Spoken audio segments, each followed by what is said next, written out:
What's up, everyone? Welcome back to A Line in the Stars. I'm Jordan, and it is Dockyards, and kind of a Dockyards where I don't really actually have a plan for building anything. I have a plan for cutting things. Oh, yes. So, if you guys aren't aware, you probably have been if you've been paying attention, but I've been Horvathed again. It's kind of a weird thing to say, but through the generosity of Ken, I have the Phrozen and MadWorks Sonic Saber, the Ultrasonic Cutter. We are going to be cutting things tonight, basically. And I have a selection of things that I kind of want to try it out on. I don't want to go too crazy just because, like, I imagine that if you go too far, like trying to cut metal or something like that, that either is going to make a horrific sound or it's just not going to cut it and or break it. I don't want to do that, but I do kind of want to test to see, basically how this thing works, cutting through some of the various things that we cut through here in the modeling world. So it's going to start with that, and if I run out of time, I only can go for about 2 hours tonight. Got some life stuff to take care of tonight, but if I get done with all of that, which is likely possible, we will go ahead and work on some Star Destroyer stuff, or I'll bring out the Razor Crest and kind of do a final touch before I finish the filming the final part of that episode. So we'll kind of go one of the two ways, kind of depending on how I feel. But kind of like is a bit of an update with the Star Destroyer. I was able to get some pretty significant progress done yesterday. Now it's going to look kind of crazy if you guys haven't seen. I've been posting on Discord over at Hobby Time Modelers. Basically, I saw that comment, Todd. Thank you. I've been posting some of the work that I've gotten done, and it is a little bit like it looks daunting, and it is. I spent about 3 hours running fiber optic last night, and it was not a fun process, and I'm nowhere close to being done. So I'm going to share right now real quick some of my progress that I've gotten done. I spent a good deal of yesterday.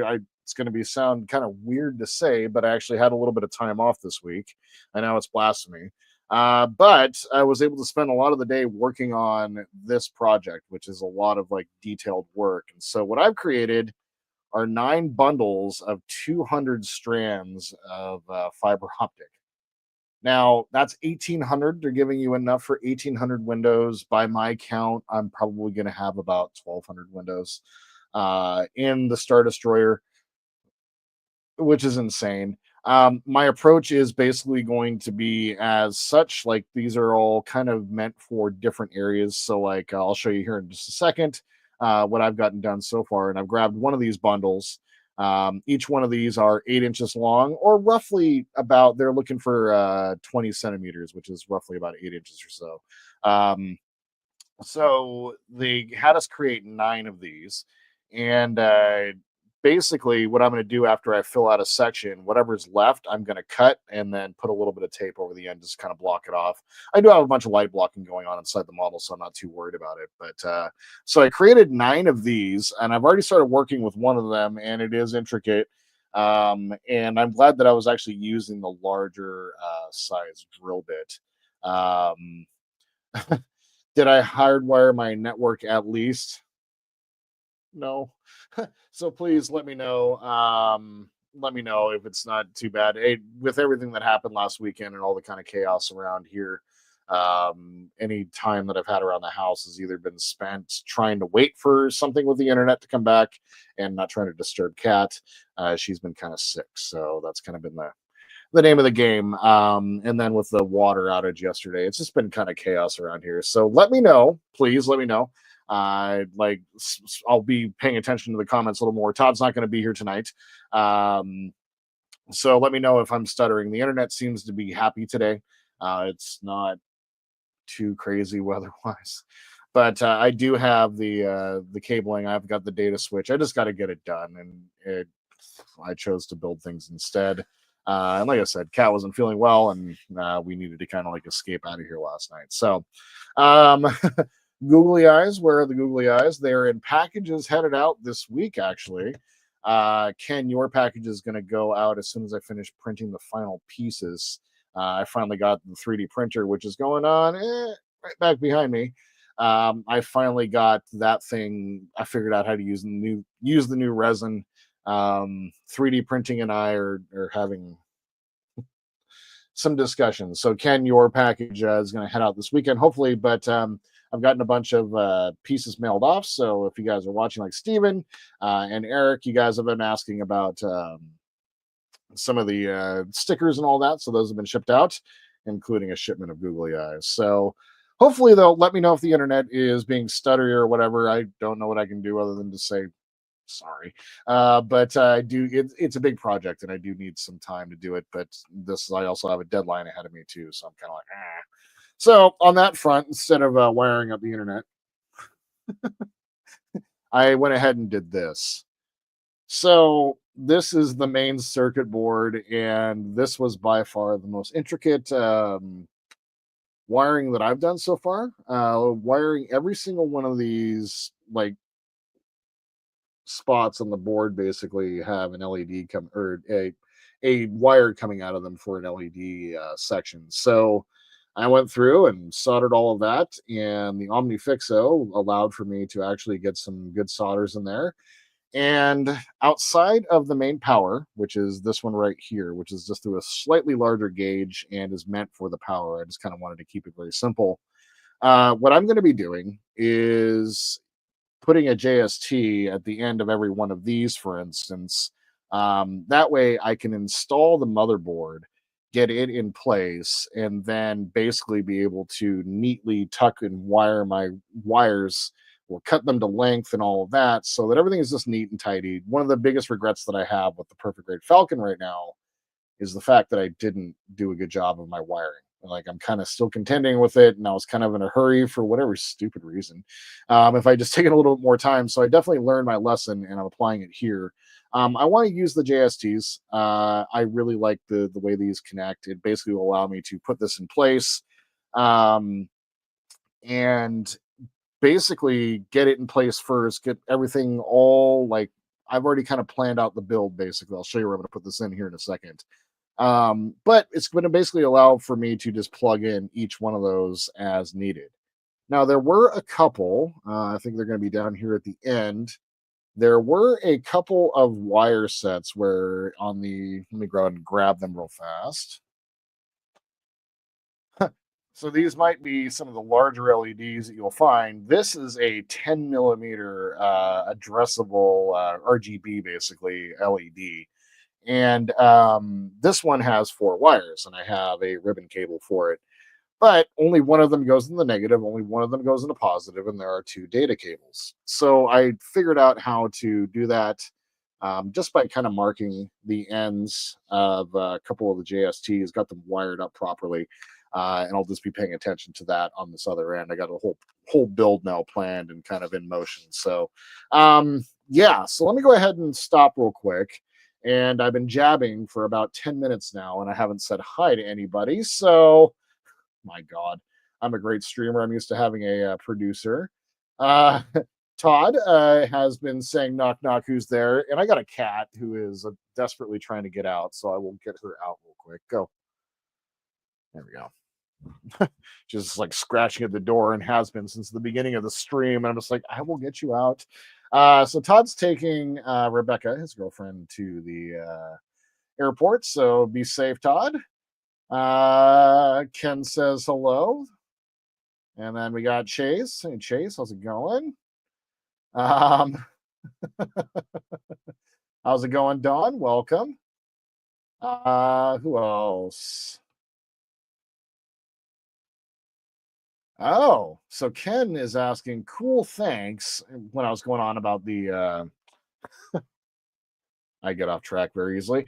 Where are the googly eyes for the Sonic Saber? Well, let's start with there. And yes, it was an ML cut up here. Crazy soldering job. Yeah, it was a fairly crazy. God, I think I recorded that for about an hour and 15 minutes is what it took to get this one done. But let's go ahead and do the googly eyes, and then I'll show you the progress on the Star Destroyer before we start cutting things. So I have, along with all of my stickers and all that, definitely running low now. Have a bag of googly eyes. So the googly eyes, I think, need to go on the front here. So we're going to use, in my traditional way, we're going to use two different sizes. So I want to get the biggest and then the next biggest. Is that, are they the same size? Yep. There we go. I like the offset, kind of gives it I almost said the bad word, the special needs class look.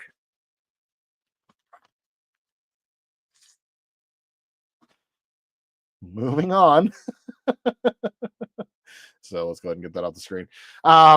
So anyway, let's see here. Where would be a good place to put that? Let's go ahead and put one over here. I think in this application, we might actually go with the same size just because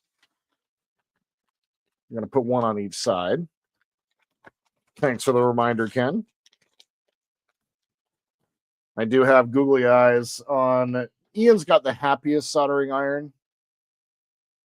I've got the most surprised soldering iron. He's like, oh my God, what are you doing to me? Then, of course, we have Steve. So, yep. That's like $3 at Harbor Freight, and it just works fantastic. All right.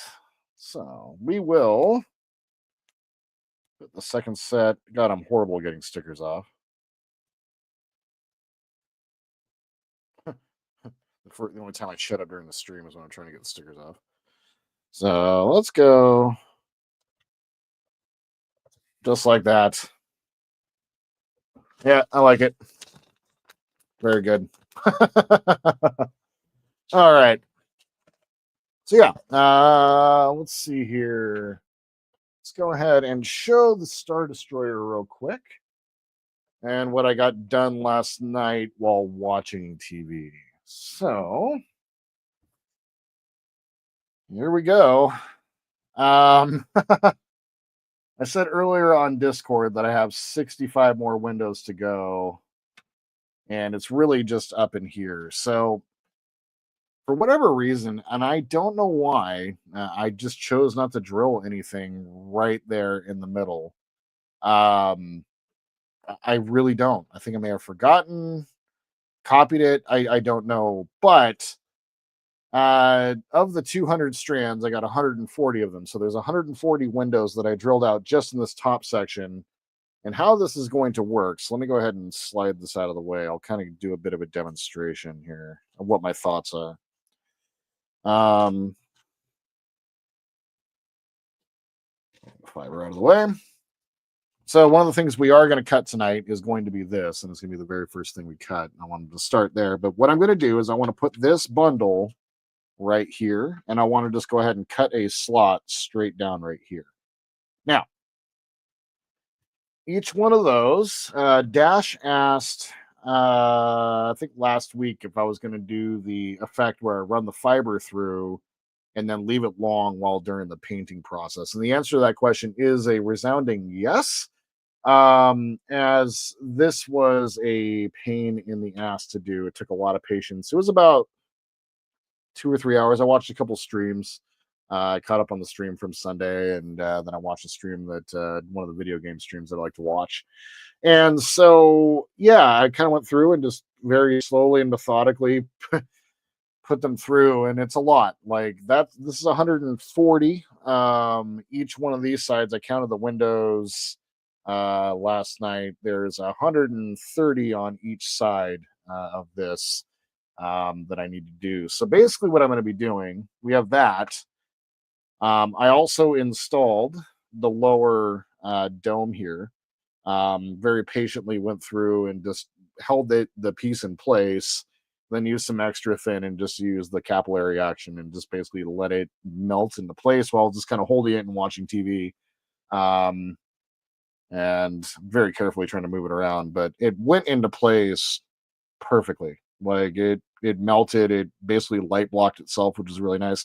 I'm going to put some putty on it and I'm going to light block it again. But yeah, it turned out really, really well. But what we're going to do, the reason why I wanted to install that last night is I want to install, I planned out like the entire build basically yesterday before the Perfect Grade stream.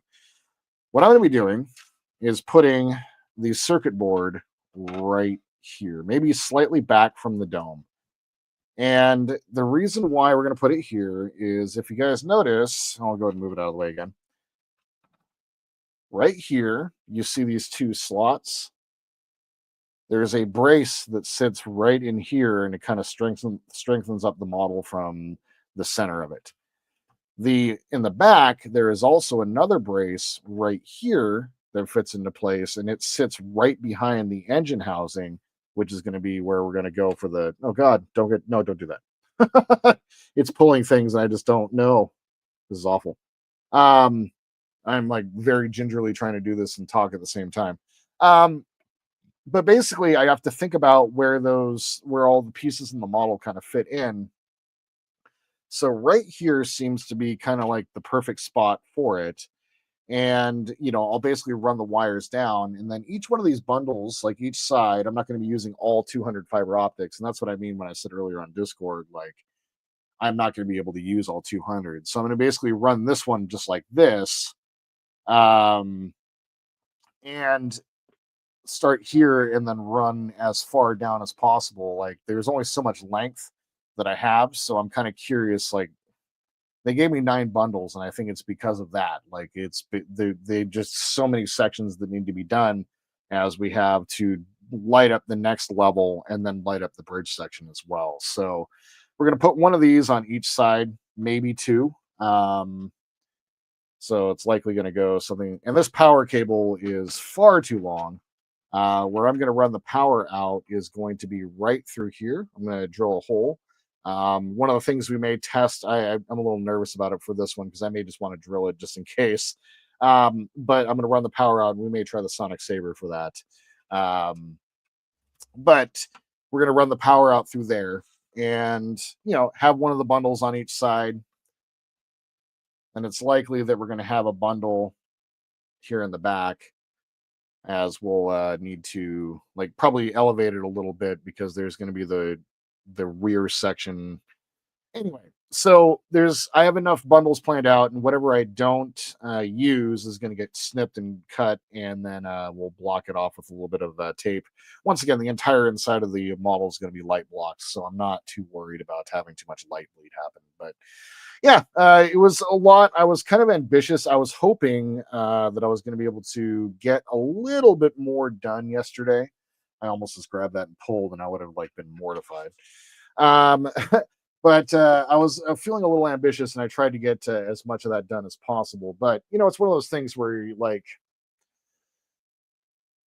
I'd rather do a quality job than a non-quality job, and really, this is going to take me probably a week. Like I'm going to be doing this tonight. Like after get off stream tonight at 6, basically going to you know go take care of life for a little bit, and then come home and I'm going to relax, watch TV, and run fiber optics.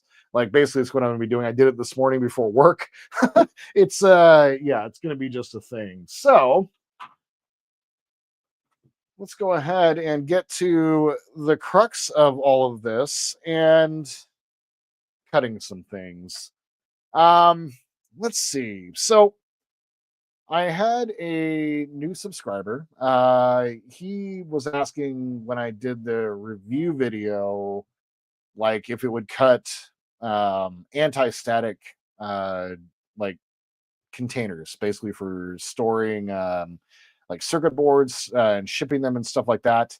I tried to order one and get one here on time, and so unfortunately, it's not here yet. It's supposed to be here, but it's likely not going to be here. They're saying that the shipping is going to arrive from Amazon like around 9 o'clock tonight. So it is what it is. I tried to grab that, but I will go ahead and make a comment on his comment on my video to let him know once it comes in how it goes. And I might even put together a small little video clip for him. But I do have some various pieces. I want to try it on a piece of photo etch. I want to see, like, I would never use this for photo etch. Like, that's crazy talk. But I want to try it. So we're going to try it on some photo etch. I have some Bandai plastic. I have some regular, like, MPC crappy model plastic. I have a couple other bits of plastic. I have some, oh, what do you call it? Oh, I'm Oh, ABS. So I have some different anyway, I have some couple different types of plastic. Like I have basically a couple different of types of plastics that we might be using, whether it's part work stuff or regular model stuff. I also have like a piece of styrene sheet. So I got a couple different things we're going to try. I want to try different cutting techniques, whether or not I can bore into the middle of something, how we're going to cut it. So let's go ahead and get some comments. And then I'm going to start with the low hanging easy fruit. And we'll go ahead and grab this piece of sheet styrene. So, Ken and Totterable saying, amazing. Wow. Thank you. Appreciate you guys. That was yeah, it's a lot of work. This model is gonna be a lot of work, but I'm gonna get it done probably a little quicker. My thought is for the Star Destroyer is I want a lot of time for the edit of the video. Like I'm paying attention to the build and recording all my segments. I got the entire build planned out.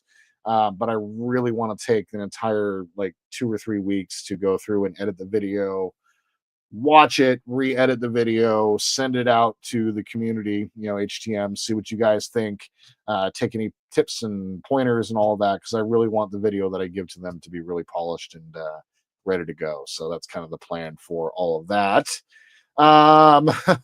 Marco, welcome. Cut everything. Absolutely. And then, of course, we get the Marco and Polo. That was great on the stream last night. Ken, if you would love to, hey, that'd be great. If you want to come back in, go ahead and Ken can stop back in the background and produce. I'd love that. That'd be fantastic. Marco says, everybody give a like to this ish.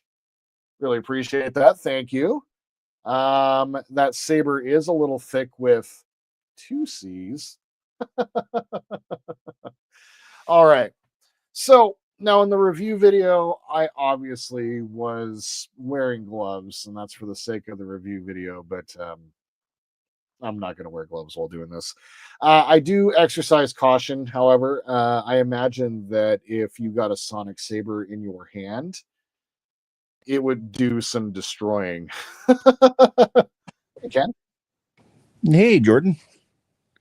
welcome. So, Ken's Hobby Bench is hanging out in the background, taking on the producer role. I really appreciate it.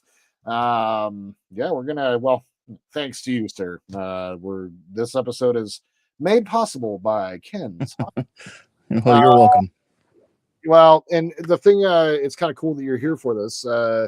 One of the things that Ken and I are going to be doing here soon, you guys may have heard mentioned already, but we are going to be doing a buddy build of the 537 scale Reliant, and we're going to be doing a crap load of modifications to the model. We're like, Ken, I say we are.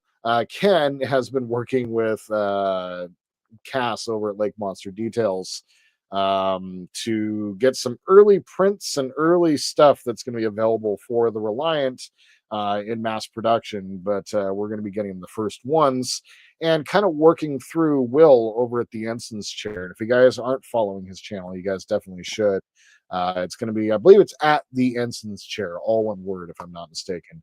And kind of following along with his build because he's done some great things. And some of the He's things. moving. Is he moving? Oh, I saw there was an update video. Is he kind of pausing on his build? Yeah, he's paused right now. Everything he said was over at Cass now and ready for Cass to produce it. Sweet. And yeah, he's in the middle of a move to another part of the country. Well, and that's a good thing because I can get caught up on his videos and he can't get too far ahead of us. He's doing some really cool work, and we're not necessarily copycatting. Ken and I are also going to be taking slightly different approaches with, different masking designs, masking kits, and all that, and obviously different styles. But one of the common things is Ken has a sonic saber, and I have a sonic saber, so we'll be able to do this together. And Ken, this is your box of goodies. So this is just a bunch of the stuff that I've gotten printed, including your communicator. Oh, sweet. And somewhere in here is the other part of it. There it is. There's the Delta. Nice, the insert. Yep. Yep. And then one of the things we can do some cutting on real fast are going to be some of the window boxes. So on the Reliant, what Will has done is basically, instead of using like cobs and stuff like that, which is the approach that I would have taken and still kind of might take, I've been kind of thinking about it a little bit. But what Will has done is he's created light boxes that sit back behind the hull and trap in the light when you are lighting up the outer rim of the hull specifically. And so these are some of those light boxes, and as you can see, designed in are the 3mm LED holes. And depending on the piece, like this one here has one on each side here, and these are two pieces and what have you. I've been really working hard on getting the 3D printing done. This has been a total pain in the ass. And I'm realizing the only reason that I haven't shipped them out, Ken, is I realized that these were out of scale. So these are the light boxes for the crystals. Oh, yeah. I tested it out on our model, the 537, and nope, out of scale. So I have to rescale it, and I can't get it to print again. So here we are. But it's actually, this might not be a bad place to kind of start. So specifically, if you guys aren't aware what the sonic saber is for, Dick McGinty! The sonic saber is made by Phrozen, and it was made in collaboration with MadWorks. And Phrozen is a 3D printer company. And one of the things that they've very cleverly done is come up with this thing that is very, very good at cutting these little supports off of your 3D prints. Now, one of the things that you often find with doing these is it leaves behind nubs that either sand really nice or they just kind of leave spots, and it's kind of like meh. So I've done a little bit of this, but I have not actually messed around with it too much. So let's go ahead and start with that. So Ken, I'm going to go ahead and pre-cut your impulse engine light light box. Boxes. So yep. Well, much appreciated. Absolutely. So, couple things to know. Be careful if you do manage to get your hands on one of these. I imagine like even cutting yourself with a hobby knife is really, really bad. Okay. And I can only imagine what something pulsating at ultrasonic speeds would do to human flesh. So do be careful. And how you know it's going to be working is when you press this button here at the top, you're going to see the green button, the green light come on, and then you're going to see the blue light come on right here. Now, I imagine that anybody who's trying to run this for 5 minutes is insane. But after 5 minutes of holding this will turn orange and shut off, and it'll take a couple minutes for it to come back on. So don't run this for 5 minutes. Probably not a bad piece of advice. The one knock that I would say, and I don't know why more companies don't use the spiral cord. Like I'd much prefer a cord that is straight. I'm going to need to take my heat gun to this and kind of like warm it up a little bit because it's a little bit ungainly and it doesn't want to sit straight up. It wants to go over to the side. And so, fellas, if it twists to the side, go see your doctor. All right. So that was a PD joke. I wonder if you could wrap the cord around something like a pole or some sort of thing and then heat it and form it to around that. Would it stay? Maybe. I have no idea. Just throwing it out there. Yeah, if anybody that's knows. kind of interesting. Yeah. Anybody in the comments knows, let us know. So when you turn it on, you can kind of hear something. Kind of. And Ken, it was interesting when I was doing my recording, I didn't have any issues with the audio. So I wonder if it's God, dude, cameras are. I need to work on. Well, sorry about the face cam. Like I'm not quite sure why it's just blowing my face up, but there just goes hanging Todd. outside in the sun. Todd, get a warm straight. Sun. Todd, there's no sun in November in Seattle. Like it's not real, man. The sun is gone, bro. Sun is gone. So basically turn it on and just done. It just goes right through it. Like it doesn't even. Yeah, see, for me, I use the ZV-1 Sony camera, and I use the built-in mic for it, and that seems to get interrupted pretty hardcore by the Sonic Saber, but yet I still can't hear anything. Yeah, it's super strange. Like I did a test record because I know that you had that issue. Like, okay, real quick, I'm just pushing down, and just as a demonstration, I'm pushing down, like just very slightly. It's not cutting it. I touch the button, it just goes right through, which is super cool. And it just cuts right through that.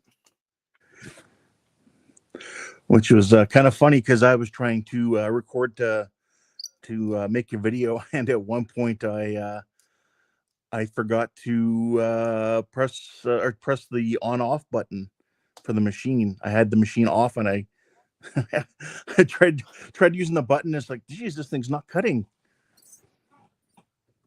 Yeah, it kind of makes a bit of a squeak, and I noticed that sometimes it will. Whoa.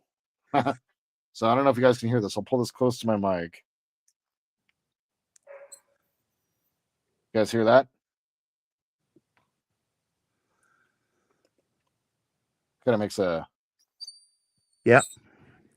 Okay. Interesting. You can add a high pass filter in OBS to save your viewers' ears. Yep, absolutely. Did I squeak you guys out there? I apologize. It wasn't too bad for me. Do you want to zoom in maybe a little bit? Sure. I'll do that on the next one. So let's go ahead and the digital zoom. I'm not going to try to lower the camera, but real fast. It looks like it came out nice and clean. Very nice and clean. And those print lines are there.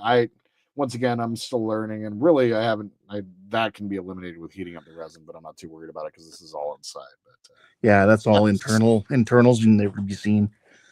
Exactly. Okay. So go ahead and show it a little bit closer here.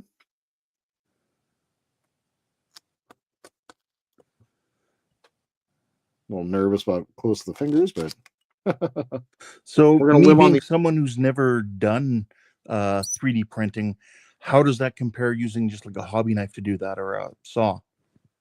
Good question. So let's go ahead and try with both. So with the saw, specifically, I will demonstrate on this, for instance. Do I actually have that resin block from yesterday? Possibly. Todd's asking if you have a hair dryer. Where's Todd? I do. Still talking about the cord? Likely. I also have the air gun for the heating the shrink wrap. So for this, I mean, really, I would say go ahead and find an area where you haven't cut. What it does in this case is it kind of breaks apart all of the pieces when you get it down in there, and kind of gets the stuff everywhere. And one thing you don't want everywhere is resin. Right. Even cured resin. I should be wearing gloves with this. Well, not really, but even right here. So these three supports that are together right there, I'm actually having a bit of a tough time getting through. Whereas I take the Sonic Saber over here on the same three supports on the other side, and it just goes right through it. Nice. So that's probably the biggest thing that I'm noticing so far. Like a lot of people you'll see when they 3D print, they'll often just kind of take their hand and do one of these moves. Yes. And, that also works totally fine. But what you get is that. And you have to sand all of that down. Whereas over here, I just took a second and cleaned up a couple nubs. And nice. It's almost ready to go. So that's really the biggest thing that I'm noticing with 3D printing. And like if you need to do a little bit of cleanup, just kind of take it and pop it. So Todd says not only can you heat up the cord with the hairdryer and let it hang straight, but heat up those prints with the hairdryer. The supports will pop right off without leaving a trace most times. Interesting. Oh, what? Very cool. The more you know. Knowledge is power. G.I. Joe. So yeah, that's kind of like with a 3D print. I would say like with a big, do I have any cast pieces? Do I have any? No, I don't have any more of the cast resin pieces anymore. I took out the trash. Do people use thicker supports at all ever? They do. But this is, I would say that the big difference between the two is you can see in this application here on the left, you can see some of the thicker supports in there. Yes. Whereas these ones are, so this is a heavy support. This is a medium support. So I imagine that it can get thicker than that if you design your own. This is all just with auto support features. I've tried to do my own supports a few times, but I'm not very good at it yet. What I'm finding right now is a thick base plate when you're printing is a good key. Because basically when you're doing a 3D print, it's playing tug of war with the FEP liner on the bottom and then the build plate on the top. And where prints fail is when that tug of war fails, and it always goes down to the FEP plate. Or the FEP liner. So I often will start a print and it takes like 3 hours to figure out that it failed, and so it's the learning curve is also a time learning curve. So like I was able to get a couple of these printed yesterday, and it was like, hell yeah, it wasn't a waste of my time, because like 3D printing is a bit of a pain in the ass. So your question earlier, saw versus this. So I do have my razor saw, and let's just go ahead and cut. So I know it's going to get dust everywhere for one. It is, and like obviously I could be putting this in a clamp, but this is an infomercial, my friends. So for the sake of difficulty, oh my god, I'm having the worst time in the world. I'm gonna kill my kids. I shouldn't have said that on YouTube. But legit, that was a little difficult just to get into into that far into it. Now, if I were to take this, and I'm a little nervous about holding this, so I'm actually, I know I was being all macho about the glove earlier, but I'm at least going to put one cutting glove on. I never wear cutting gloves at work either, but these they like will save your life. So they're just kind of unwieldy. But this close Yes, to my they head, I are. really do want to, but I do want to be a little safe. So in this case, what I'm going to do is put it in that same slot and just let the weight of the blade cut through it. And this is working its way down. That's quick. And I'm not pushing too hard. That's incredible. Wow. And that's the thing. Like, if you're patient with it, don't force it. That's the thing that I'm finding. Just be patient with it. You have to move it, because otherwise they'll start to melt. But that cut right through that. No issues. Freaking amazing, man. Like, these things are just, this thing has been nuts. Like, this has been a lifesaver for me on several builds, especially for cutting through resin. Like, cutting through resin is one of the most difficult things, and that's what they really stress. That's incredible. Who remembers that show? I do. I don't. But they know that like resin is the thing that if you're buying this, if you're buying this, you're into at least 3D printing or modeling. They know what's up, and like just to be able to do that alone, like, is just freaking crazy. So let's go ahead and try styrene. So Ken, this is one of our Oh yeah, tutorial yeah. sheets that we had done.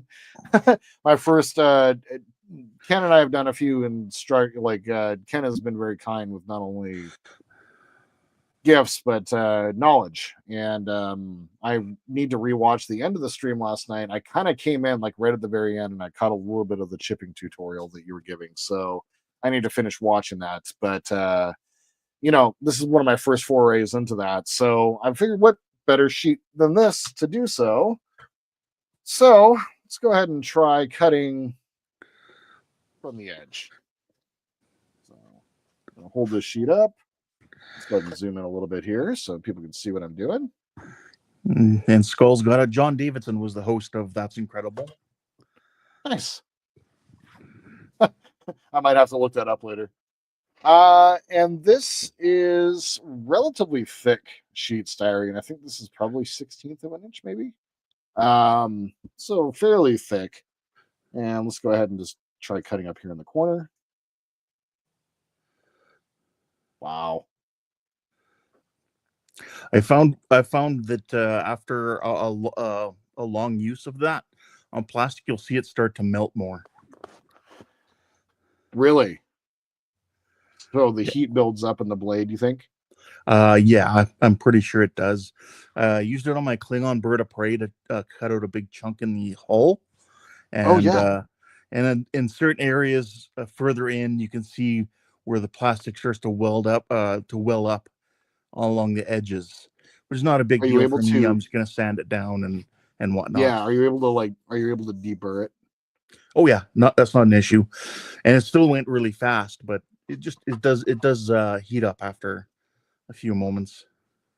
Well, perfect. I have a couple different model plastics that I want to try cutting. So that's like, once again, the whole point of this is like, what can we use this for in the hobby world? So uh, first up, I haven't cut any sheet styrene yet. Focus. Come on. Hey, the digital zoom is a little crappy for this. So BG Woodworks asks how much did that tool cost? how much did that tool cost, Ken? American, what was the, what did I pay? Around $200, something like that. Something like that. I think so. Yeah, I think it's like 179 plus shipping. I think something. Yeah. So yeah, it is definitely an investment piece. It's something though that if you use correctly, like is going to be part of your workbench for a long time. Like I have it sitting right next to my power supply and my little technology corner, I guess. So maybe bust up then. Get the camera over there. So I have it sitting over here with my soldering iron and my power supply over here in the corner. So, but it's an investment piece, something that you definitely want to invest wisely in. But so far, so amazing. Like this is pretty freaking cool. I was using it last night for a couple things, and like it's just like just right here. So I'm just gonna go right into the corner, and this is thick sheet styrene, and we're gonna activate, press, and look at it go. Nice. Just glides through it. Just glides through it. So BG Woodwork says, I do woodworking and custom things, and I think it may help. So interesting on wood. That's one of the things that I hadn't thought about trying on, and I don't really have wood outside. No. Outside of my desk. So I might give it a try. Do I have anything wooden here that I could cut? It's not my desk. Not my head. Yeah. Yeah, I won't be able to show it on screen, but I can try and I can give you my word for it. So like you're able to just kind of go through. It's like cutting. Wow. Okay. Todd says, okay, I lied. I do need one of these. I mean, look at this. It's cutting these like 1/16 of an inch little strips. Helps if you hold the trigger down, Jordan. Yeah, it stops pretty instantly when you stop holding the trigger down. Yeah. Oh, that's freaking amazing. That's so cool. All right. And BG Woodworks, if you do shop around, there are other manufacturers that may be less expensive or more expensive. Yeah, so let me pull up Discord real fast. Some of them have coiled cords. Yep. Actually, the one that I'm thinking of is one that Dawn is talking about. And Yeah, that Dawn white has one.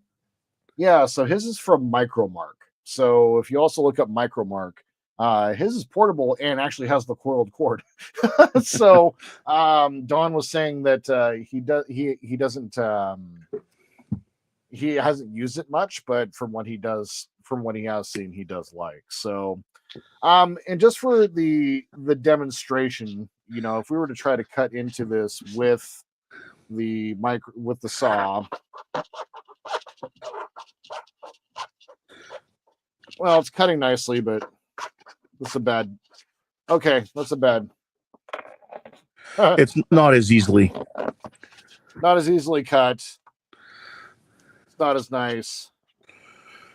And there are actually a ton of burrs right there along the edge. A lot of extra sanding. So you can actually see it right there. So the Sonic Saber is all clean. It's actually not a bad demonstration. So the Sonic Saber is super clean on that cut, whereas you can see the saw created a really rough cut, really rough edges there that would definitely need a lot more work. So that's actually not a bad little demonstration for that. So, all right. I'm going to leave the Detroitus on the desk. I have this, Oh, which is from the dollar store, and I want to say I don't know what type of plastic it is, but it's tough. So let's go ahead and give it a try. I'm curious what sort of sound this is going to make. I wonder if this is ABS or something like that. oh, wow. That's incredible.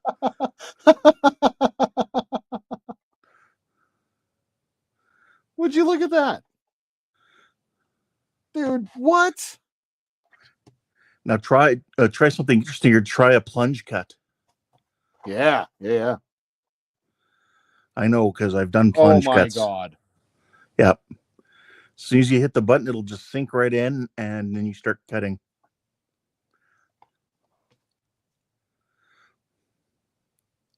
Dude, what?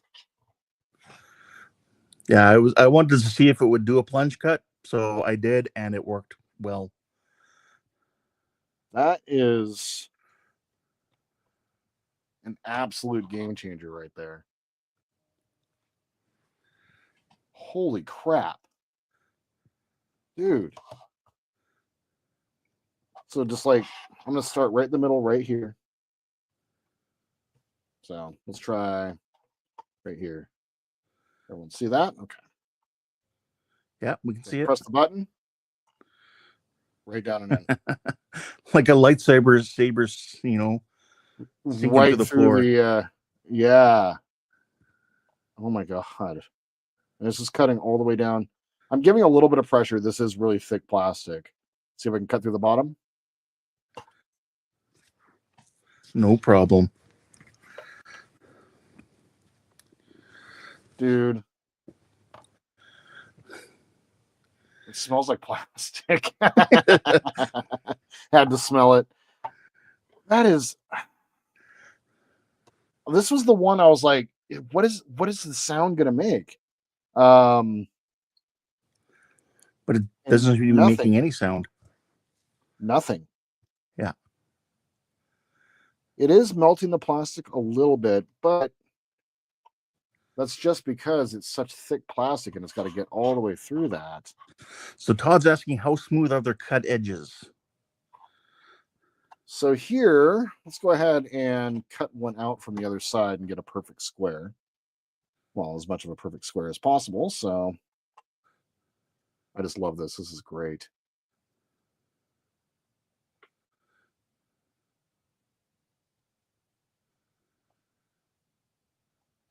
Wow. The one thing I was concerned about is how easy it cuts. You may need like something metal alongside to be a scribing guide for some instances. Yep.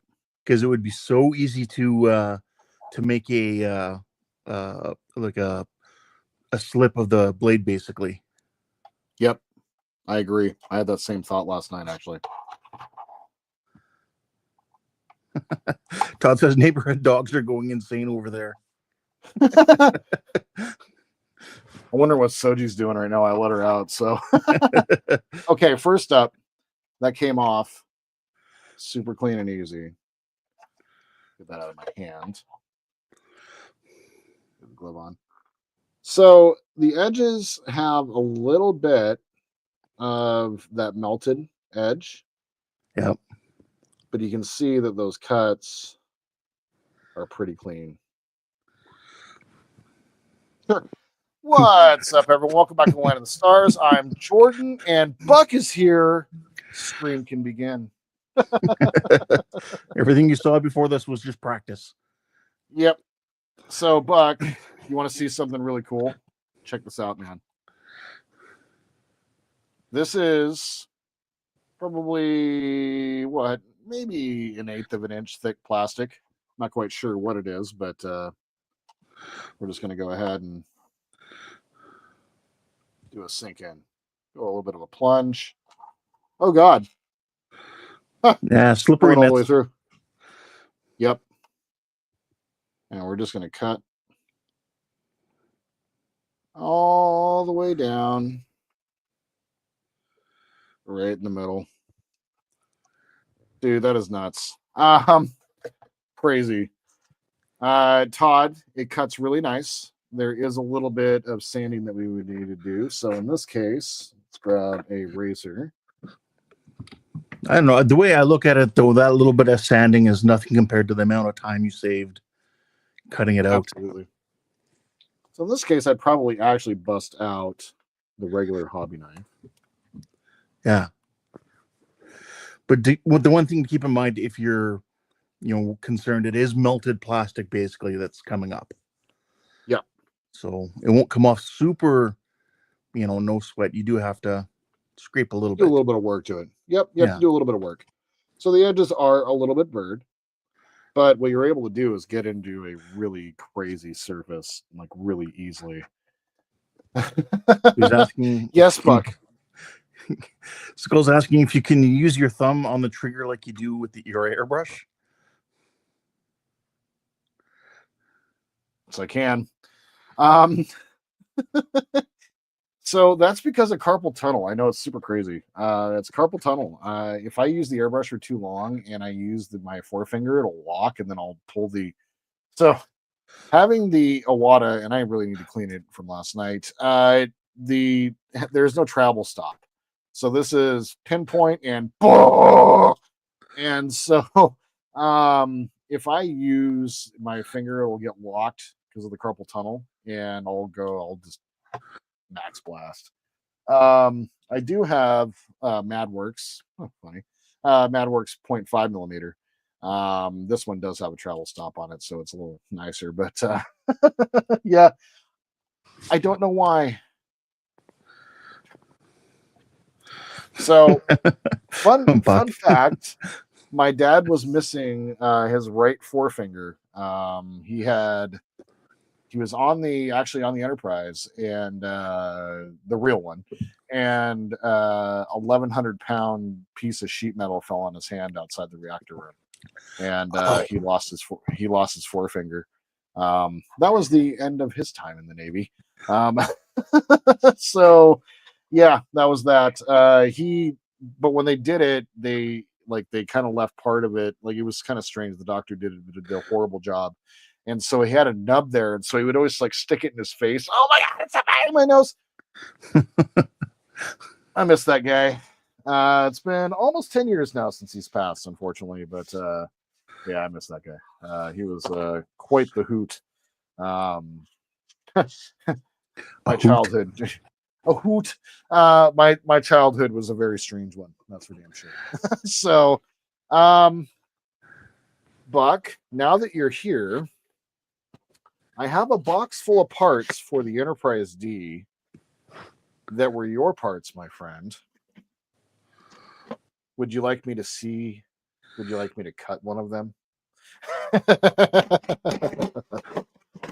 I'm done practicing, so why don't we cut that bad boy and see what happens? Ian was very kind when I was practicing to learn how to do the resin windows. I'm going to go ahead and zoom out just a little bit because this one's a little bit bigger of a piece. There we go. Ian was very kind to lend me some of the hull panels that Buck had used. And so I was like, what better way of testing artwork plastic than by basically cutting a partwork model? But don't have any extra Falcon pieces, so excuse me, it's going to be the Enterprise. And the hiccups are going to be helped by coffee, apparently. Okay.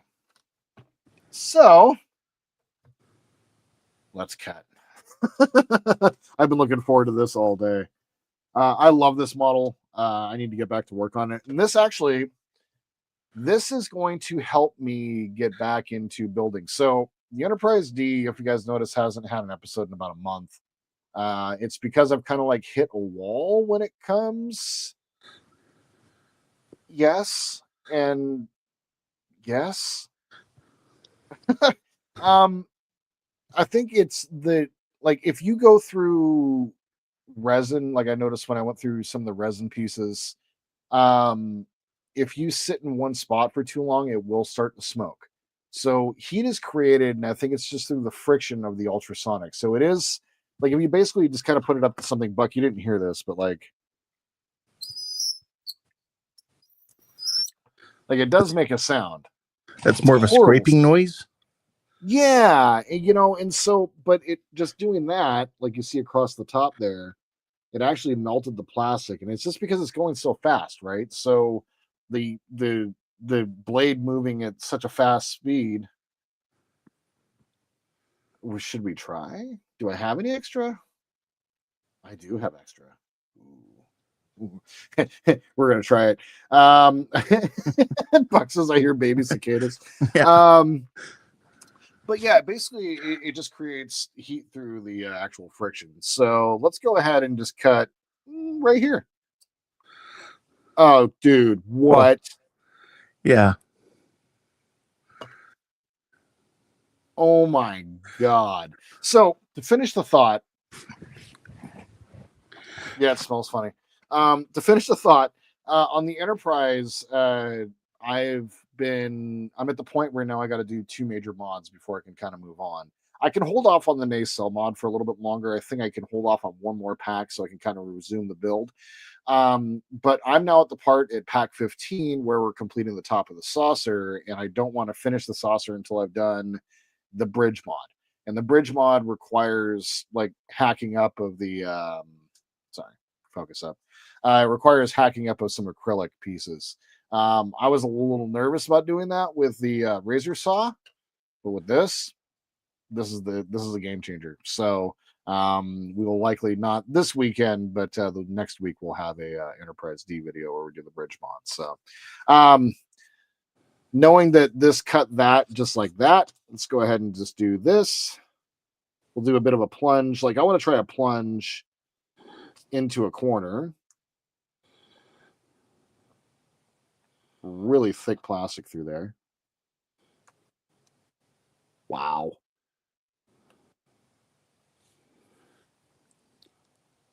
Ooh, the UV resin's a little tough. But it's doing it. Interesting to see, though. I was kind of wondering. Yeah. There was something really satisfying about that. I don't know what it was. All right, I'm going to attempt to cut through this. There's these are some of my very first UV resin windows, and so they're pretty bad. So they're really cloudy. I'm going to go ahead and try to cut directly through them and see what happens. So let's go. That's it, Todd. We need a new sound effect of a drum roll. Oh my God. Buck's like, wait, Jordan, that's the one you needed to use for your model. I know. God, I had a brief thought. So it does take a second to get through the UV resin, but it kind of just like powders it up a little bit. Very interesting. And I'm just going to go ahead and plunge into here. Oh, this is very satisfying. So what kind of plastic are these kits? I believe Todd, are these ABS, if I'm not mistaken, or Buck? I believe they're ABS plastic, so it is a little bit different than regular model plastic. But that cut through there like that was nothing, and this plastic is super thick. Holy crap! It looks like that spine made a nice guide for your cutting too. It did. It actually made a perfect guide, and you can see the melting on there. So it is ABS. So it is a little different than polystyrene. So, and I believe, Todd, you were remarking the other night, you're like, I wonder what that sounds like going through ABS. Well, there you go. Sounds like nothing.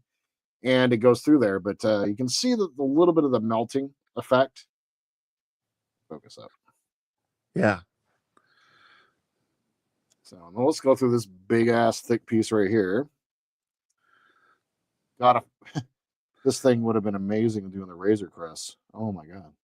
Look at that. Yeah. Just, and the good thing is with this set, you do get an extra, I think it's 20 or 22 spare blades. Yes, correct. So let me go ahead and show my gut. Oh yeah, my belly. One thing I didn't do in the review is I should have showed what you got. So it does come. Try a clear Enterprise D stock window. Oh, okay, we'll do. Yeah, different kind of plastic there. Yep. More brittle.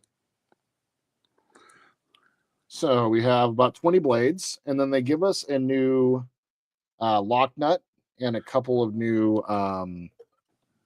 Set screws. pieces that set screws and a couple of like holders for the blade itself. So I'm interested. Like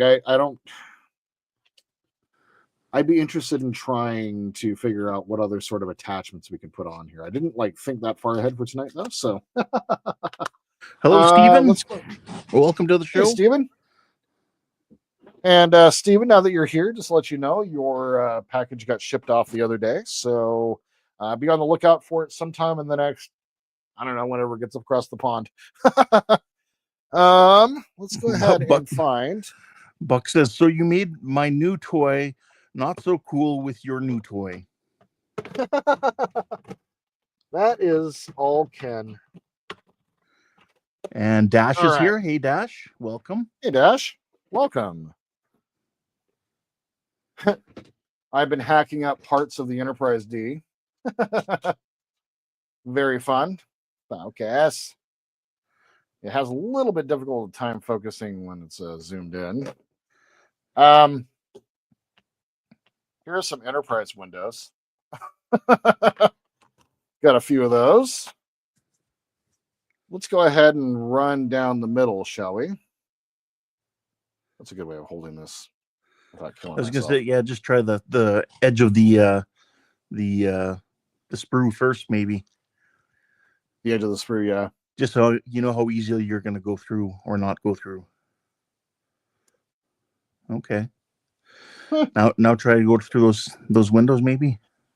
I'm gonna try going through the windows down on the mat. I'm a little worried about just holding it.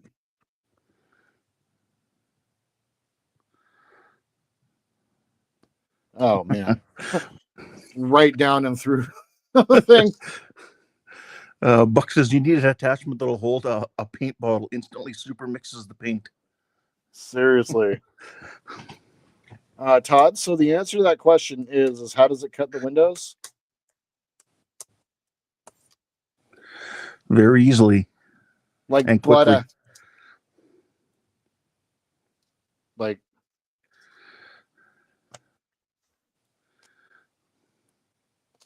hell yeah, dude.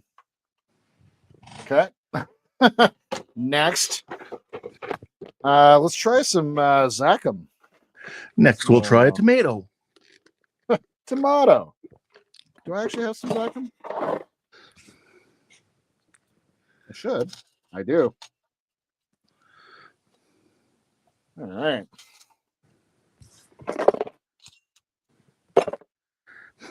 Dash. The NCC 1701 destroyed. Right. Here's my test piece for various different applications. And then the one in the square is my microcrystal clear test. And I was very pleased with how those turned out. So that's why I wound up with the microcrystal clear. So as proof of concept for the windows on the bridge for the Enterprise D, we're going to use that piece as well. Yeah, Todd said the clear windows would screech when he used to sand them. Yeah, you know what's funny is like it's not really it makes a little bit of like almost imperceptible noise if you don't quite plunge it in properly, but otherwise, like it basically makes zero noise. I imagine that might change on this part. So here we go. So what is this material? Die cast. Oh, okay. Probably gonna dull a blade. I don't know how well that's gonna work on that. We'll see. Nope. It pushed the blade back on me. So yeah. Woo. But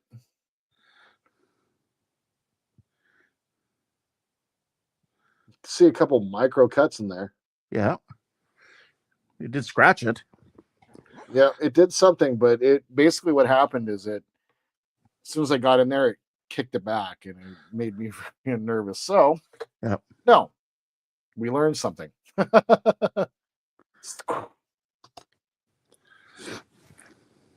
Well, Buck, if you go out and buy one, you can tell us if it makes fries. Will it make fries? Oh my god. Oh my god. Squeals when you plunged in. Oh my god.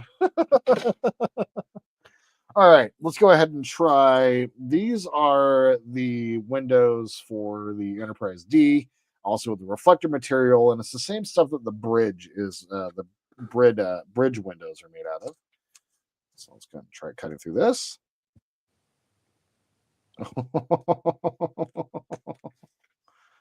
Now it definitely did melt, and it definitely got a little bit of residue on there, but my god. Todd, in your instructions, remember how difficult it was for you to cut those pieces? Yeah. It's like that's incredible. Just like that. Wow. Ah.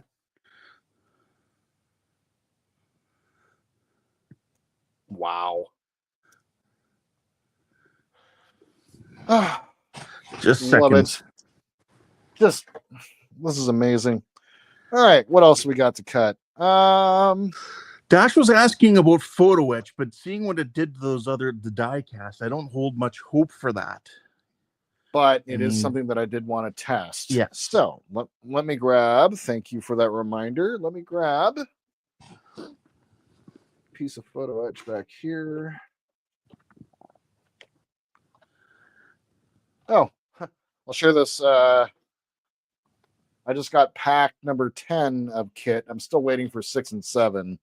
So because of the special gifts that they're trying to give me too many of all at once. But I did actually get my 43rd scale kit. Oh, nice. Todd, I don't think actually ever got one of his kits, if I'm not mistaken.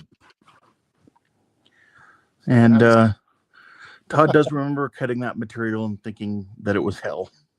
Yep. Well, that is a nice looking car. Yeah, it's actually it's got the T-top windows.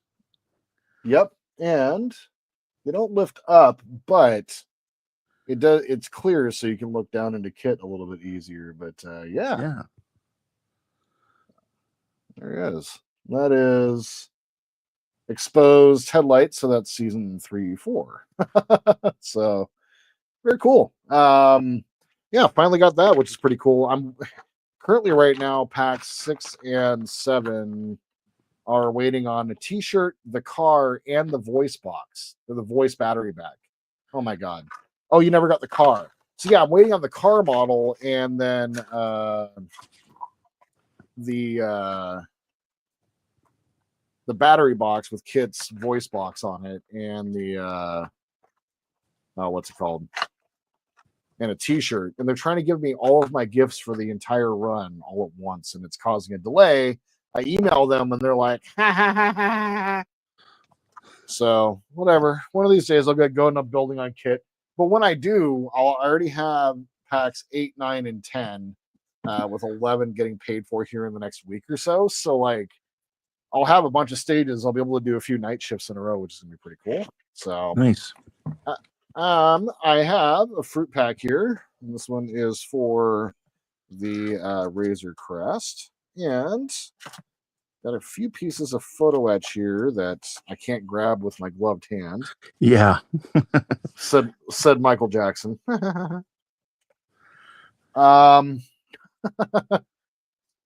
yeah, this glove definitely does not dexterous at all. All right, so try just a couple connection points, see how well it goes through that small amount. Exactly.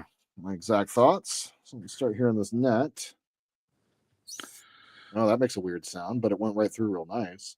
Oh, good. Oh, wow. Oh, wow. Oh, it's cutting it really well, actually. Wow. Well, it is a soft metal. Wow. Actually, That's incredible. Does that heat up at all or no? no. It's hard to tell, but all of those are super clean. There's no burrs at the end. Well, that's Wow. interesting. That's a new use for it. Let me try up against a non-net piece that needs the ends to be perfectly clean. Todd says brass is dang near plastic. It's so soft. Oh, man. I think I know what I'm using for photo etch. Yeah, no kidding. Oh, my God. Those... Yeah, that's I don't know if it amazing. comes through or not, but there are 0 gates at the end. Amazing. Holy crap. Okay. Let's try through the edge here. That's a horrible sound. That's a horrible sound. So, nope. Won't cut through the edge? So, it won't cut through the edge. But Okay. if you're going to use this to cut your gates, it's a horrible sound. Oh my goodness. Todd says at least Wow. your fancy dash is built ahead of time. Exactly. Exactly. Oh, and that's the problem though, is like the dash is built and like I'm now getting towards the 50s and the stages getting them in like the mail. So like I can actually start building it and putting it in there. And I'm like, God damn it. I'm not gonna beat the Buck. You happen to have the best ever name for them, but D Slogastini or Delagostini is It's perfect. the chef's kiss. Chef's kiss. I've been lucky, so I have you turned. Nice. So it sounds like he can hear that noise. I couldn't really hear it. Oh, But I also have tinnitus, so I have a ongoing ring in my ears all the time. so we found out. I even have this on. The 2 lights are on, so I have it even on noise canceling as well. Yeah, Buck says Delagostini. Yeah, that is so good. Yeah. You definitely need to hot drop that. I might hot drop it because I know they're not watching my videos, so I might do that as well. Now, real quick, do I actually have? I do. I have a piece of resin here left from. I'm all out of the resin pieces for the Razor Crest, but I do have one final piece, and it's basically like a. You use this piece to bend photo etch, to basically curve around something or whatever, so it has some specific. Oh, we were wondering. There we go. Todd says, "Got the puppy with me. Maybe that's why she's going nuts." Oh my god! Oh, Yeah, sorry. I bet you. Sorry. But these are for the photo etch, and it's you basically put these are for the flaps on the engines, and it's basically just measured for a specific angle. So on the bottom, however, we do have what I would consider to be a pretty standard piece for like the base of cast resin pieces. So this isn't printed. This is done in moldings. So let's go ahead and try giving this a cut real quick. Ooh, I'm not too sure about this stuff. We'll see. Yep. Wow. Well, that answers that. My goodness.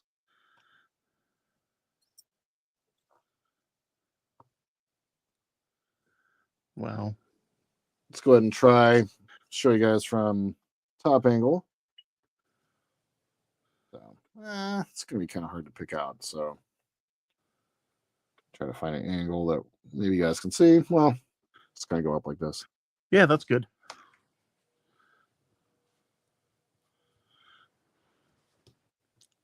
I am pressing in a little bit. Okay. It's not super clean, as this resin tends to not be, but Sure went through it quickly. it went through it no problem. Wow. Saves the struggle. Insanity. It really does. And that's the problem. Like my big hesitation with using cast resin pieces is specifically that. Like it's such a pain in the butt. Let's try some Bandai plastic. I'm sure that every plastic that this comes up against is going to be just fine, but for demonstration's sake, let's cut some Bandai plastic. It's too bad Ian wasn't gallivanting around the world right now, and he can watch me shredding some plastic right now. So this is some of the extra parts for Mando, which I built on my birthday stream. Yeah, I built Mando. So I built this guy. Yeah. So I built him on stream. Nice. Oh my god. On my birthday stream a couple months ago. What's up, Donnie? Hey Donnie.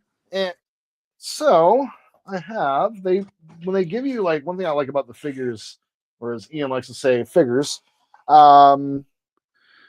One thing I like about Bandai when they do their figures is they give you, like, in this case, this was the upgraded kit. So I got the Beskar armor kit. No, we're still cutting. I'll show you some stuff here. It's going awesome, Donnie. This is awesome. But they basically give you multiple pieces. So they gave us the basically his stock armor. So you can choose to build him. I've looked online, and you can choose to build him like in episode 1's armor, which is what all of this is. Episode 2's armor, where he's got a couple more pieces of Beskar on, but it's mostly just regular armor. Like, they give you the option to kind of customize Mando as you see fit. I chose to just build him in his full Beskar armor because I think it looks really cool. So we have a bunch of extra bits, and this is Bandai plastic, and I figure what better bit to start with than cutting Mando's crotch. So, such an idiot. I make myself laugh. But we aren't really going to cut Mando's crotch. So let's go ahead and see how this goes. Right through, if you see this post right here, Mando's not packing much. Sorry. Maybe that's why he's so angry. But let's go ahead and just cut through. Oh my. Dude, what? Your model plastic? This stuff is like going through butter. Oh my god. So let's grab Jesus. Let's grab Mando's ass. Pull it off the sprue. Let's go ahead and cut him where the good Lord split you. Do you want to zoom in again? Sure. For the people like Donnie who's missed it, and Dash missed some of it earlier. Yeah. So here's part of Mando's ass. You guys can see it. All right, sweet.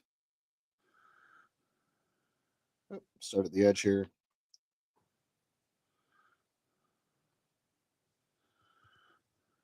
My God. That was really thick plastic right there. A little thicker than I was expecting. And it melted the plastic, and it's created some plastic hairs.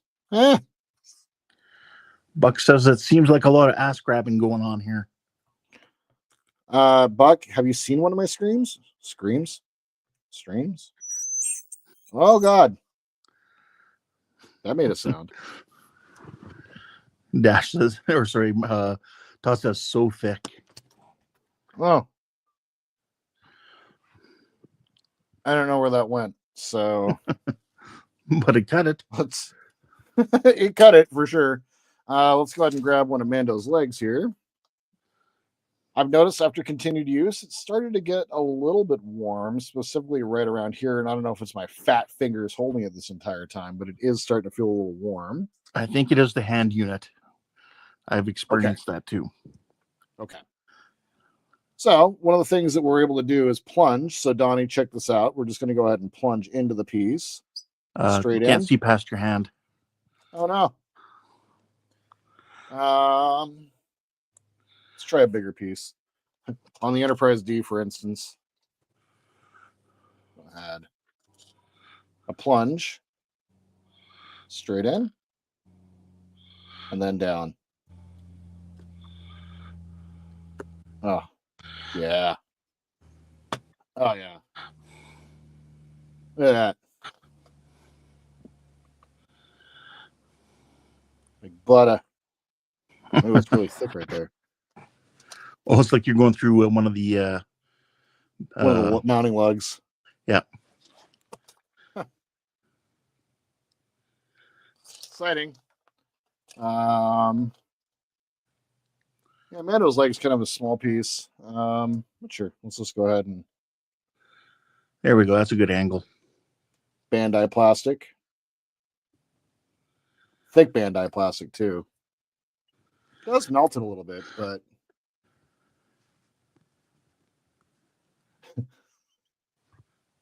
it's Let's leave it without that part of it. it's swelling. Real quick, I also added a couple of sound effects today. I figured out how to do that. Hold on. The very bottom down here. Dude, Donnie's, right? Yeah, I agree, Donnie. Went into trekcore.com for all their sound effects, and so we have this. Out of your Vulcan mind, Spock. He's then, dead, Jim. Cut out a bit. Just a denied sound. Denied sound. But of course, it's important. I didn't hear anything. You didn't hear anything? Nothing. Did anybody else hear it? Did anybody else hear the farts? Please let me know. It's weird. But yeah, for modding things, like be able to plunge in. So specifically, let's grab a bigger model piece. Ooh. This is an interesting piece of plastic. So this is the stock lighting thing for the engines. You heard it? Okay, excellent. So Ken, that's you. Yep. This is the engine. It's what you use with the stock lighting on the Perfect Grade Falcon. So great, nice big piece. Let's go ahead and do the plunge test again. This is a thick piece. Probably feels like ABS actually, and is a good half-inch thick. So let's go ahead and try the plunge test on this. Todd says when Major Roddenberry eats tacos, the fart. I don't want to know. So plunge cut's okay. Plunge cut's okay. It does get a little bit of that plastic on there though. Interesting. Interesting. So let's go ahead and. Oh, wow.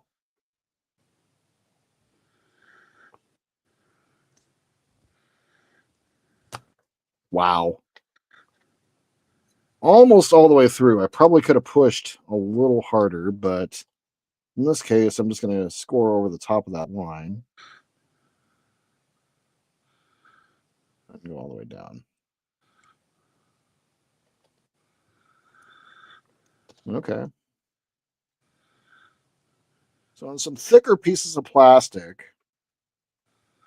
So it's not going all the way through? Not quite. So Okay. I don't know if I didn't approach that properly. I did have to snap it. So let's try going in. Does the blade need to be cleaned off? Could be. Like use your regular scalpel to scrape off whatever's on it? You can also try demonstrating the replacing of the blade here too, because I know I've been abusing the hell out of it. Yes, you have. Now, see if that helps at all. But blade is nice and clean. Let's go ahead and do a corner plunge. Yeah, Donnie says all the way in. Nice. Donnie says I've heard plunging called a lot of things, but never modding. Okay. So that one just required a little bit of pressing. get all the way through. Mm-hmm. Nice But and it clean. still does it, though. Still leaves a little bit of plastic behind. Yes, Buck, it does come with, but it does come with 2 gloves, Buck. It does, yeah. But I don't know why you would need it for your right hand. Yeah. Depends if you're left or right-handed. Isn't it one glove's left-handed, one glove's right-handed? I think they're ambidextrous. No, I know. I'm just being a smart ass. I was like, wait, Ken. I mean, they could if they had some sort of texturing or something on one side. Very true. Very true. So yeah, what I did for that one, let's go ahead and try again. I just plunged into the corner right here, pushed all the way through, and kept the pressure in. And I'm pushing. Buck says you need a second cutter to clean the first cutter. Right. Nice. So it's even cutting that thick of plastic. Yes. And quickly. Very quickly. Holy crap. Okay. What else we got?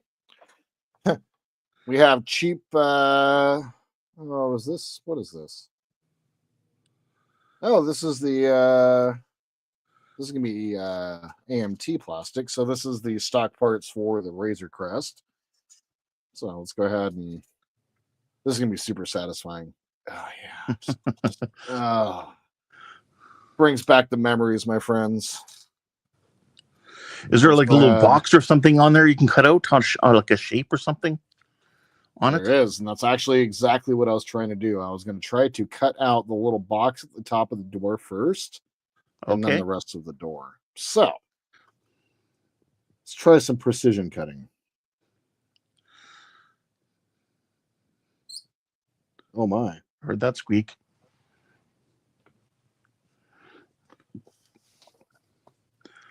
Dash says, I'm sure it cuts rubber products. Oh, possibly. I'm sure it would. Trying to think what you might have that would be rubber. I guess for shrink wrap, maybe. Shrink would be wrap? rubber. Yeah, would be rubber, but it'd be really super thin rubber. Close to it. Yep. And Buck's waiting for the, oh shit, I'm still building that model moment. I had a brief moment like, do I still need this?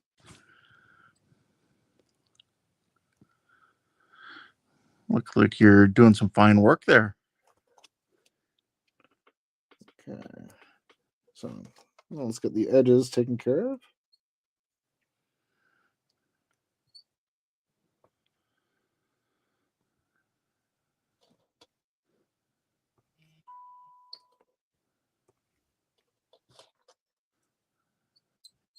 It's a horrible sound.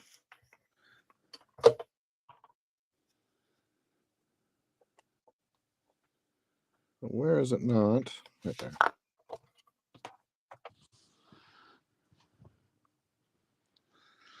Dash is asking, no rubber tires from parts work or plastic cars to use to do dioramas? Nope, not yet, unfortunately.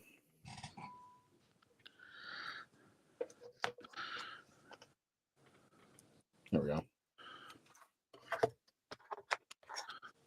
So it melts this plastic. Seems like you got to go pretty slow to do that. So yeah, that could be why. Hopefully, I'm not like totally butchering my work mat underneath. that was one of my next questions. I'm trying to do it over the top of the sheet styrene. I probably should have something a little harder here, but oh well, whatever. Oh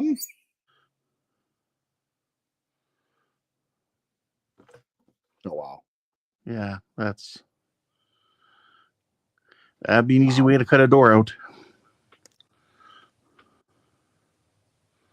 Wow. Yeah, it's when you go for that fine detailing, you know, it keeps it on there too long and heats it up. Let's try cutting out this entire door right here. Something super satisfying about twisting a part off a sprue. I hear Ian loves it. Yeah. Okay. And Buck says, Buck says to Dash, hope, how's your mom? I hope she's doing well, Buck. Yes, we hope. Dash. Please let us know.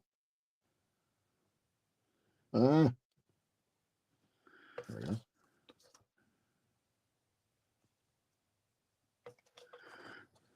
My God. Where was this when I was? Wow. And it's clean. Nice.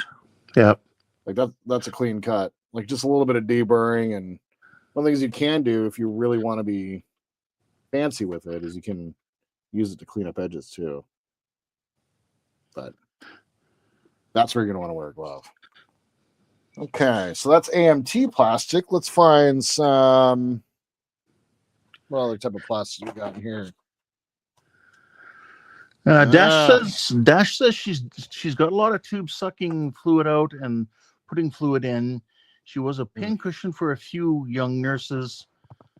She was a pincushion for a few young nurses. I didn't ask if they were single for Ken. Well, I understand you had other priorities. Other priorities. Yep, absolutely. We've already cut through some Bandai plastic, but it might be satisfying to cut through some perfect grade stuff here. So there's the window port for the perfect grade. Let's go ahead and cut that bad boy. First up, let's use it to separate it from the sprue. Let's see how this does. That's actually not a bad demonstration. Like if we were to use this for all this crap, if you were to use this for, if you're a really fancy modeler and, good evening, Andrew. Hey, Andrew. How you doing? If I was real fancy and I only use my sonic saber for cutting sprues, let's try that. Let's go ahead and. So first up, I think I want to clean off this blade. There's a bunch of that clear plastic on there. No, they have their own proprietary or technology for blades. Yep, it is a much smaller blade, so that's what that looks like. I imagine that, like, because of its ability to plunge, if we were able to figure out how to get a pointy tool into here, it might be good for boring out windows on things. Something to think about. So let's go ahead and see how this does at removing things off of sprue. You can imagine it was pretty cool. And super quick. Wow. Let's see how much of a gate this leaves behind.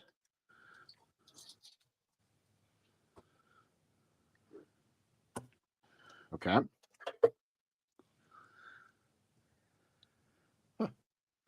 Nice. It leaves a gate, but very small ones. Not too bad. And Marco says cutting a thick sprue would be a better demo. We've gone through a lot of thick stuff already. yeah, I can. I'll grab as thick of a sprue as I have, which I'll be able to do next year. And Andrew, you missed the demo on Windows. No. Yeah, no. But it does plunge really nice. So just as a demonstration, here is the you did do that window plastic you did earlier. Yep, I did that one. So, but yes, it wouldn't be good for cutting the holes for making windows. No. It's too overpowered. You'd go zipping right through them. Let me try to cut out.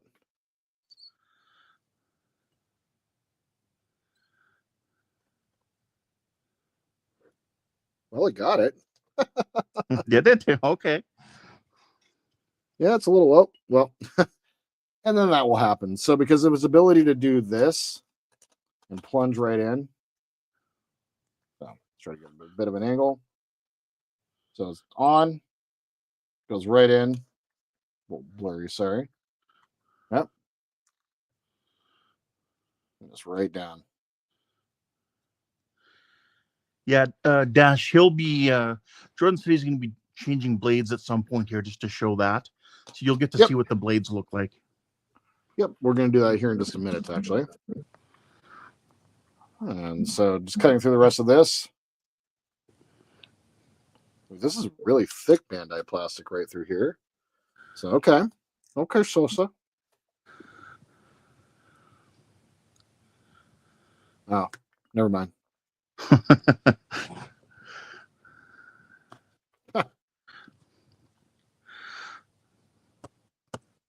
Looks like someone My with a God. lightsaber had a bad day.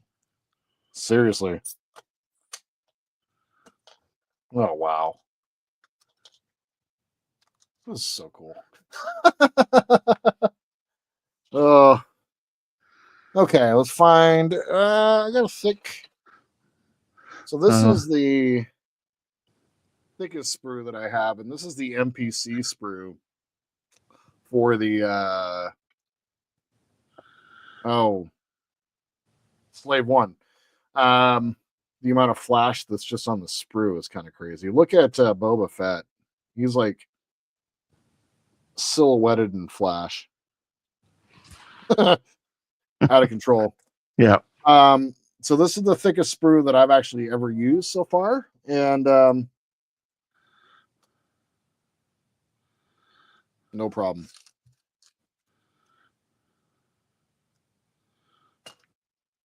No problem whatsoever. This has no problem going through any number of things. Let's try wood. I'm not gonna be able to show you, but I'll try cutting a piece of my shelf here real quick. I wonder if I have. I'll cut some rubber. Cut some cheese too. Yeah, I don't think I have any pieces. Oh, I do. Hold on. I'll be right back. It's not the strongest wood in the world, but it is wood regardless. Andrew says, if you want a good laugh at my expense, my late fail was priming the Enterprise E yesterday and forgot to mask the phaser array. Oh no.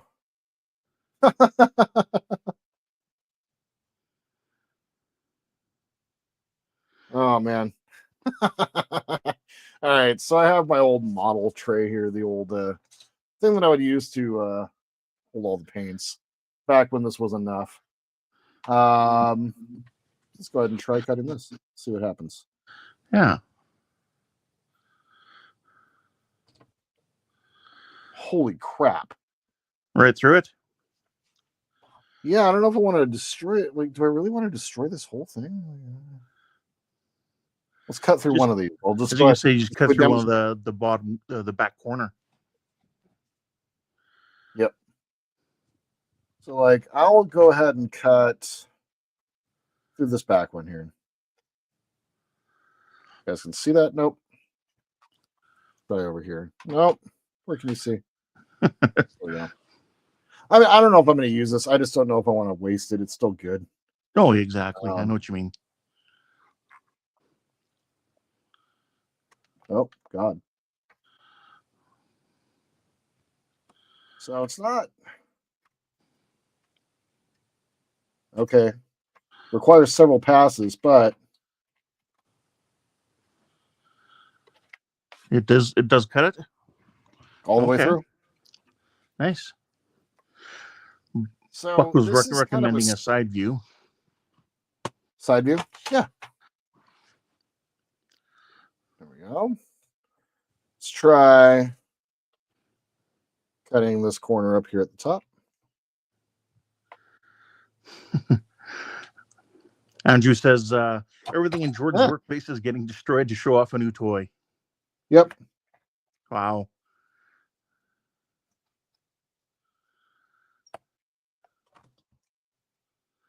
As you can see where, for everybody who showed up later, as you can see that clear plastic right beside where his hand is, he was cutting through that as well. So yeah. So wood. It'll cut wood. Option. And anybody who is showing up late. So this is like a clear, like I got it from the dollar store or whatever. I was using it to hold paintbrushes for a while, but stuff is super thick plastic, super heavy duty. And plunges right in. Yep. And switch over to the top here. And goes right through it. Yeah. Incredible. And it will go all the way down through the corner plastic down to the other side. Nice. Yep. That's amazing. Freaking crazy. What else do we have? Last thing of cutting before we replace the blade. Wanted to look at some rubber. So I do have a big piece of got all my wire shrink wrap. So let's grab one of these big pieces here. I can't see it being a problem. No, I wonder if it'll I make it imagine start to shrink a little bit, or along the cutting edge. very interesting question. So zoom back in. Yeah, because I have no idea what else you'd have in your house that would be rubber. Other than I your rubber really duck. don't.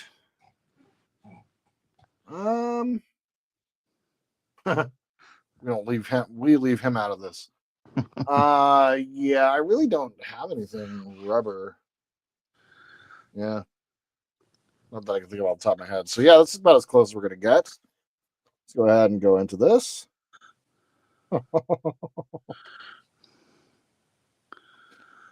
That was ridiculous.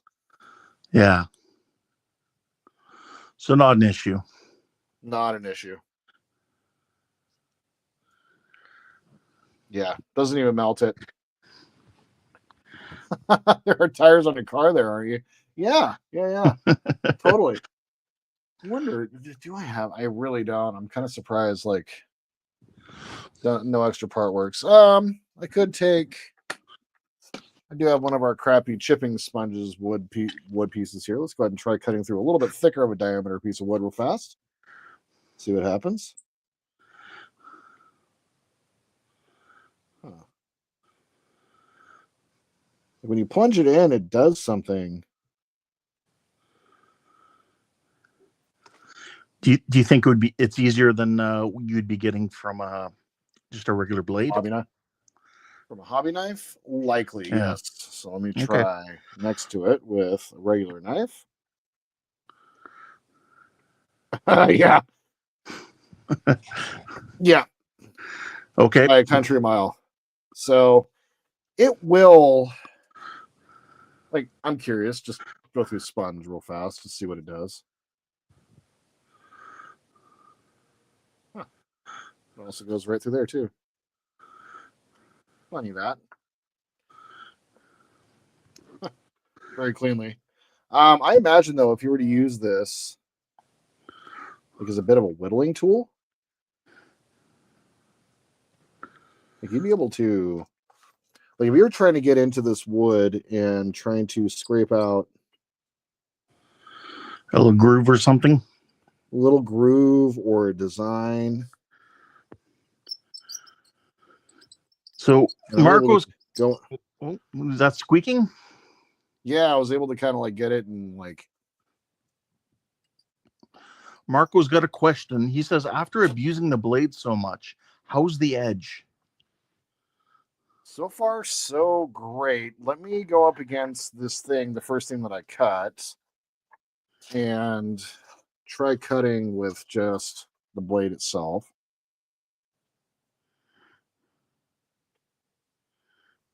Still pretty good. Oh yeah. That's really thick. That's really thick sheet styrene. That same cut though with this active.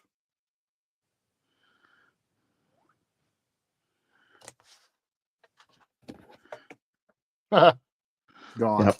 Yep. And just the ability for it to shave off the edge of plastic like that. Wow. So now, let's go ahead and replace the blade real quick. So zoom out. So to turn this off, you just hold the button down for a second.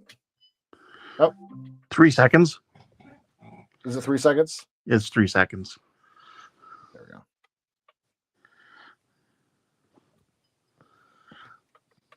we go. Probably doing it wrong. No, just keep holding it. It'll actually go right off. 2, It's a long 3 seconds. Okay, try 5 seconds. Even after when it's still got the red light on, just keep waiting. Okay.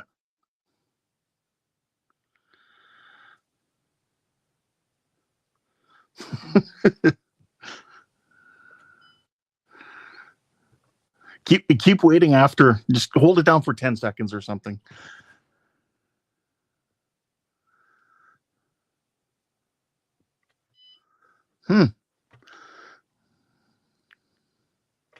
Interesting. So that's okay, yep. So we're gonna do one of these. Unplug it. I'm not gonna fight with that anymore. Good Lord. Pulls the plug up. Marco says due to inflation, the 3-second rule was extended to 6 seconds. Correct. Yeah. They did give a tool that came with it. Where did I put it? So Marco says, is it a V edge or a side singular edge for the blade?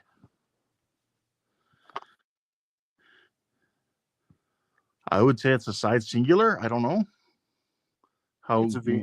How that would be considered as described. Oh, it's a V. It's a V. Is it? Okay. So yeah. Where did I put? There's so much crap up here right now. My God. Andrew says, I can see a lot of good uses for a tool like that. I'll have to save my nickels. Yeah, you know no, what? it's I found the delivery was really fast too. It only took me, once they shipped it, Andrew, it only took 3 days for me to get it here in Canada. wow. Yeah, it took longer with the shipping partner than it is to Yeah. And what did I do? And Andrew says, yes, nickels, because we don't have pennies here in Canada. That's right. So And, I'm trying to remember where I put that. And then Buck's saying, I would unplug it before changing the blade. I like my fingers.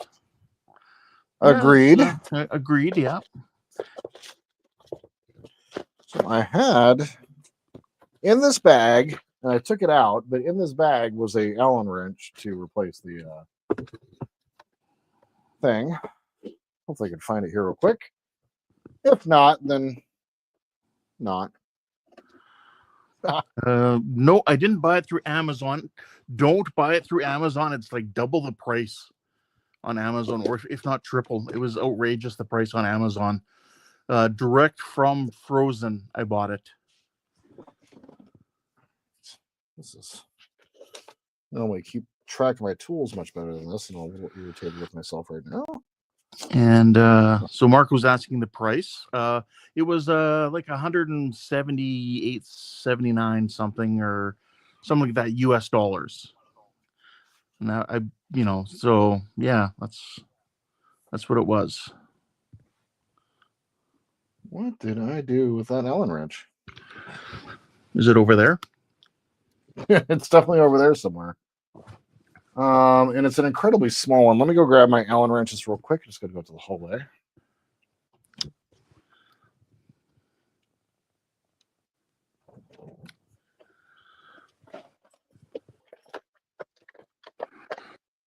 Okay, so yeah, so it looks like the price has dropped a bit from when I was looking, Dash, but yeah, still on Amazon, it's $289.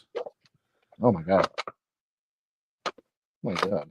So it's a little higher than what would it be on the Phrozen site. So,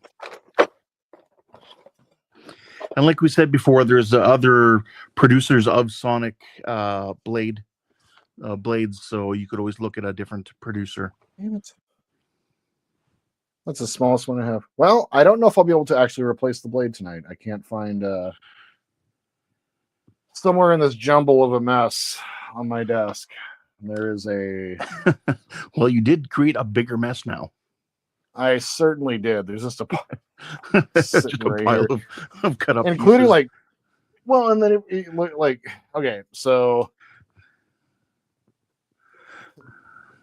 a box of stuff on the ground full of parts and like just the mess of my room and yeah.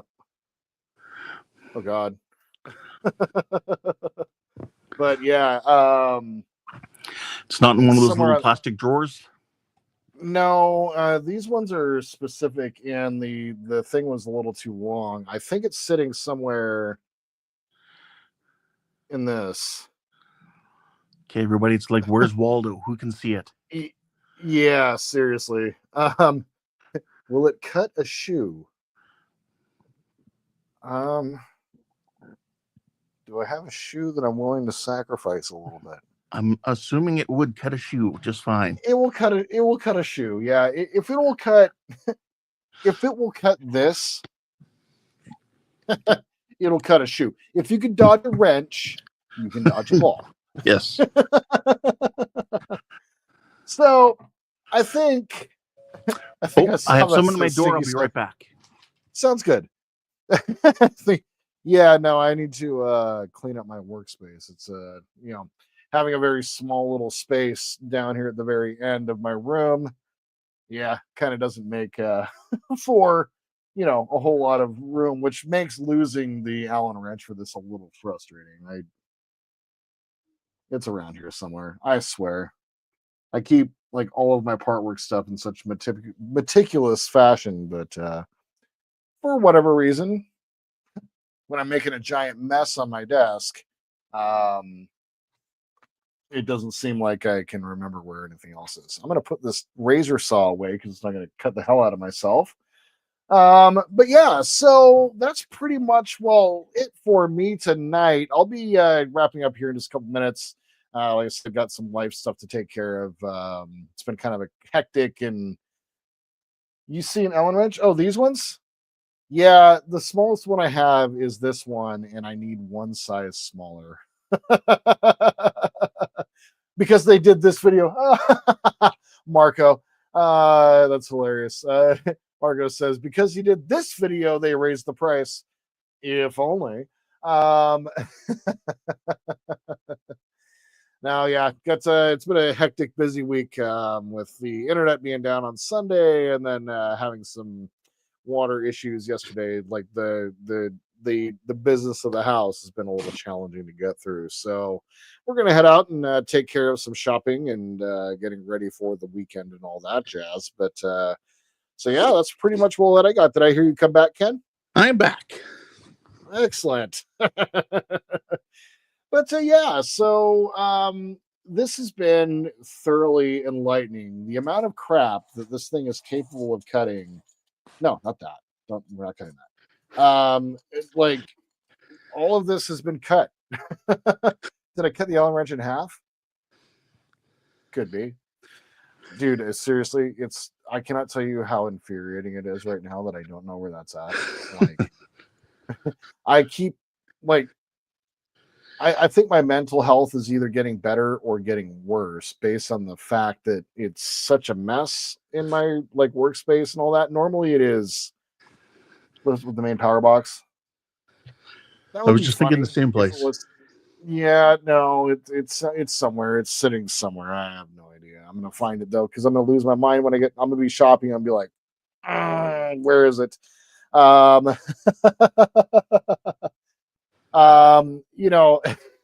Let's see that, Marco. That's hilarious. Well, that's the thing. Like Hobby Time modelers, we do a couple of things really well.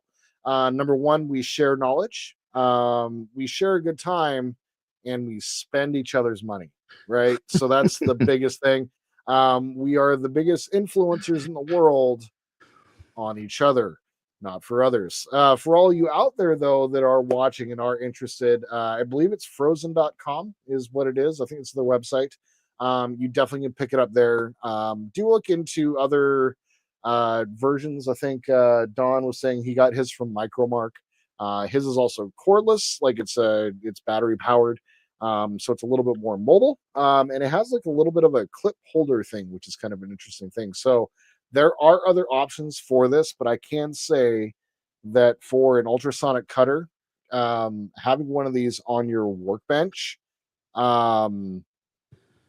is a game changer. It really will help you get to the next level. Like I'm able to cut through ABS, model plastic, styrene. I'm able to cut through it all. Wood, photo etch creates really nice cuts. This is a fantastic tool. It definitely is something that I can't recommend enough. And Ken, I'm grateful for the gift as always. You're an amazing human being. Well, I'm glad to help. Although I would just like to say one thing though. If you do want to look into buying one of these sonic cutters, do a little homework because I know Phil at Spruverse had his die on him. I don't know if he overworked it, overheated it, or what, but his did die on him. So something to keep in mind. Yep. That's a great piece of advice. Like that's the thing. Like you're going to be spending a lot, but this is also a new piece of technology. This is kind of new on the scene. And it's one of those things where like be gentle with it. Don't like what I did tonight, like putting it on the Zachem, the diecast, is probably at the far end of what I would think about ever doing. I put it through its test, as you can see from the pile of parts. It will do about anything that you want it to do within reason, I think, but just do be careful, especially with any piece of equipment that goes for this cost. Like there are a couple pieces of high-end modeling kit that are out there, and this is definitely one of them. And so everybody needs one, but do your research first. That's a great piece of advice. So, well, that's it, my friends. It's time for me to say goodnight. Get on for life and the rest of the way. Ken, thank you, sir, for coming in and producing. I know that Todd wanted to be here, but you know, I always the community is fantastic. Like I can count on any one of you guys to kind of step in as needed. So really appreciate it. And thank you for this. You're very welcome. A mighty gift. It was a lot of fun tonight to do some cutting. And see that Buck said voided warranty. I haven't registered it yet. Oh, that was reckless.